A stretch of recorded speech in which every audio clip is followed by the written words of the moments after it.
এবারে মুকুটমণি পরাজিত হলে ওকে যে কোনো একটি পঞ্চায়েতে দাঁড়াতে হবে। ওকে কৃষ্ণগঞ্জে পেয়ে গিয়ে কৃষ্ণগঞ্জের যে কোনো একটা গ্রাম পঞ্চায়েত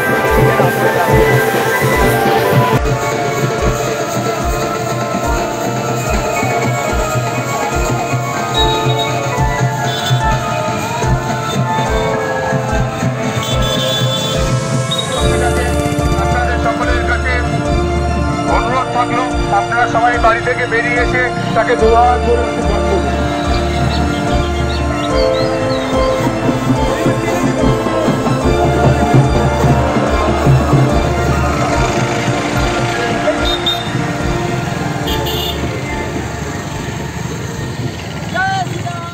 কিন্তু আমাদের কর্মী সমর্থকরা সেটা খুব দৃঢ়তার সহিত তার মোকাবেলা করছে বা করবে।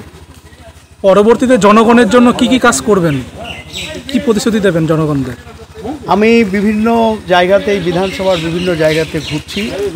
মানুষের মধ্যে যথেষ্ট ক্ষোভ, কেননা বিগত যিনি বিধায়ক ছিলেন, বর্তমানে যিনি লোকসভায় পরাজিত হয়ে আমার প্রতিদ্বন্দ্বী, তিনি কোনো কাজই করেননি।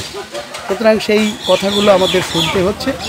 আমি বিভিন্ন জায়গাতে ঘুরছি, বিভিন্ন জায়গার যে সমস্ত সমস্যা সেটা লিপিবদ্ধ করে আমি চেষ্টা করব তার সমাধান করা। হ্যাঁ, মুকুটমণি বা অন্যান্য যারা বিধায়ক, বিশেষ করে মুকুটমণি, তার সাথে তো আমার তুলনা করা ঠিক হবে না। কেননা মুকুটমণি কোনো রাজনীতি না করেই সে বিধায়ক হয়েছিল, কোনো নীতি আদর্শ দ্বারা সে পরিচালিত নয়। ফলে লোভ সর্বস্ব মুকুটমণি যে কোনোভাবে বিধায়ক হয়ে যাওয়ার পর তার মনে হয়েছে যে আমার লোকসভায় দাঁড়াতে হবে। সুতরাং লোকসভা দল তাকে টিকিট দেয়নি, নবাগত, রাজনীতি করেনি কোনো দিন, তাহলে দলই ত্যাগ করলাম। তো সুতরাং এইরকম একজন যিনি রাজনীতি করেননি, যিনি মতাদর্শ দ্বারা পরিচালিত নয়, তার সঙ্গে আমার তুলনা করা ঠিক নয়। আমি মনোজ কুমার বিশ্বাস, আমি বুথ থেকে আমি রাজ্য সম্পাদক হয়েছি, আমি বর্তমান এই জেলারও ইনচার্জ। আমি প্রায় 37 বছর এই দলের সঙ্গে যুক্ত। আমিও যে এর পূর্বে প্রার্থী হওয়ার ইচ্ছা প্রকাশ করিনি এমনটা নয়, কিন্তু প্রার্থী হতে পারিনি দেখে আমি দল বদল করিনি। দল আমাকে প্রার্থী করেছে, আমি দলের পরীক্ষিত প্রমাণিত সৈনিক। সুতরাং আমি মানুষের সঙ্গে থাকব এবং রাজনীতি আমি ভালোবেসে করি, এটা আমার প্যাশান। সুতরাং আমি চেষ্টা করব মানুষের সঙ্গে থাকার। ভোট পরবর্তী যে হিংসা হয়েছিল বিগত দিন আমরা দেখেছি, পঞ্চায়েত থেকে শুরু করে লোকসভা নির্বাচনে, তো এবারে কি এই উপনির্বাচনেও কি কোনো রকম হিংসামূলক কার্যকলাপ ঘটাতে পারে শাসক দলের থেকে? কি মনে করছেন? শাসক দল আসলে মানুষের কাছ থেকে যখন সমর্থন সরে যায়, যখন তার সঙ্গে মানুষ থাকে না, তখন তারা খানিকটা সন্ত্রাসের আশ্রয় নেয়। সুতরাং শাসক দল কোথাও বলছে না যে আমরা জিতব, ওরা বিভিন্ন কথা হাওয়ায় ছড়িয়ে দিচ্ছে। ওরা চেষ্টা করবে, আমরা সেটা মোকাবেলা করব, আমাদের কর্মী সমর্থকরা সেটা মোকাবেলা করবে। সুতরাং ওই নিয়ে আমরা খুব একটা চিন্তিত নই। কি আশাবাদী করছেন, কত ভোটের ব্যবধানে থাকতে পারে?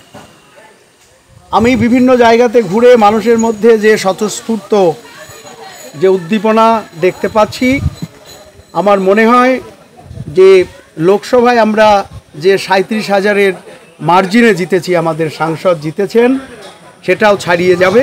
কেননা রানাঘাট দক্ষিণ যে বিধানসভা, সেই বিধানসভা বিজেপির উর্বর ক্ষেত্রেও সেটা বারবার প্রমাণিত হয়েছে। বিগত বিধানসভাতেও আমরা 16,000 সামথিং ভোটে আমরা জয়লাভ করেছিলাম। সুতরাং এই যে নির্বাচন, অকাল উপনির্বাচন, সেই নির্বাচনেও মানুষ আমাদের আশীর্বাদ করবে। কেননা আমাদের যিনি প্রতিদ্বন্দ্বী প্রার্থী, তিনি সদ্য পরাজিত, তিনি লোকসভায় দাঁড়িয়েছিলেন, মানুষ তাকে উপেক্ষা করবে। সঠিকভাবে কি নির্বাচন এবার হবে, কি মনে করছেন? আমরা তো আশা করব সঠিকভাবে নির্বাচন করার। প্রশাসন বা শাসক দল যদি বেঠিক পথে পরিচালনা করার চেষ্টা করে, আমরাও শাসক দল যে ভাষায় কথা বলবে আমরাও ঠিক সেই ভাষাতেই উত্তর দেব। আমরা তার জন্য প্রস্তুত।